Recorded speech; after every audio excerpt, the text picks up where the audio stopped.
My people, what do you want in an anime? Is it themes that focus on reality too much till it becomes shitty and undeserved? Or is it some good ecchi shit so you can fap enjoyably to big titties in your room, bathroom or toilet at your own convenience? Or is it something filled with gore and blood to bring your inner emo out? And on that note, I bring to you this anime, High School of the Dead. And disclaimer, my clips are going to be a little bit low quality because I'm your lucky son of a bitch and I live in a country where standard is a sin. So please, could you please bear with me? And if you're here to hear some non-existent, meaningful, realistic theme, nah G, I just thought I would talk about this anime because it was straight up entertaining for me and it was beautiful in my opinion. Well, let's talk about themes. They didn't have the best themes, yeah I know. At least it had one which was survive till your ass becomes a zombie and squeeze them titties right. I know I'm joking, but if I'm being honest, it didn't have the most realistic theme, but it did have one which was survival, my G. And you can interpret that in so many ways, like surviving through the university, which sucks ass by the way, or surviving through this boring, painful, meaningless world. You see interpretation, my guy. And you could use the battles against the zombies as some form of metaphor for the challenges we face individually. All you have to do is apply interpretation to this one theme, which is survival. Or you could just be brain dead and watch the damn anime.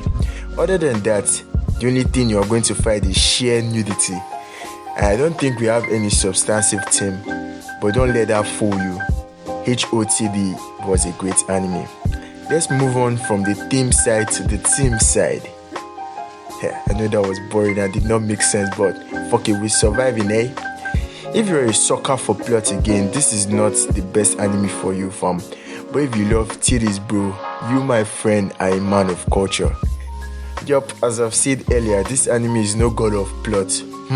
But it did have a few plots here and there, some stones left unturned. Some stones were maybe turned too much, but either way, what drew me close to this anime and why I consider it to have what most action anime doesn't have is Assassin's Pride. Is how beautifully balanced the characters are and how very sequential and important each scene is.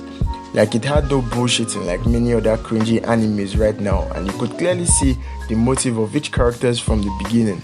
It wasn't like some Naruto shit where a character behaves like a bitch in the beginning and then halfway through you see their real motive and then you ask yourself again like, why did I hate this nigga? Hear that feeling. Like from the first episode, spoiler alert, Takashi or Tekashi, whatever you'd call him, I'm African so I call him Takashi, loses his best friend Hisashi because he becomes a zombie and therefore is forced to dismantle his skull.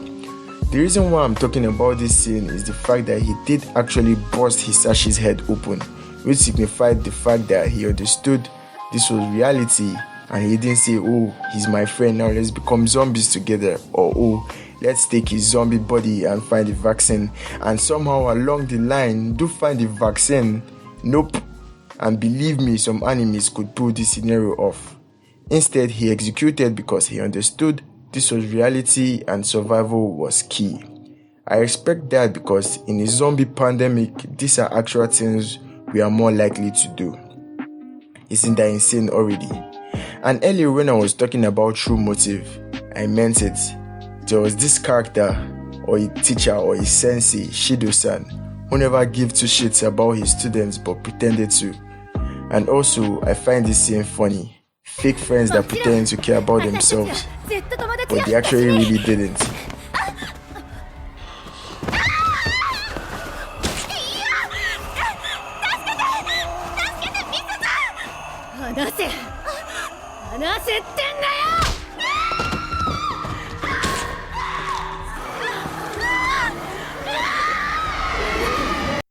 So this anime just had enough of everything, but not way above standards and not way below, just enough to make you appreciate it. And also I want to give a big applaud to the director of the anime for his directing contributed to the intense gory feeling you get from watching High School of the Dead. It is honestly one of those animes you watch and you say to yourself, he did everything to get me entertained and hooked to it. It simply just had enough.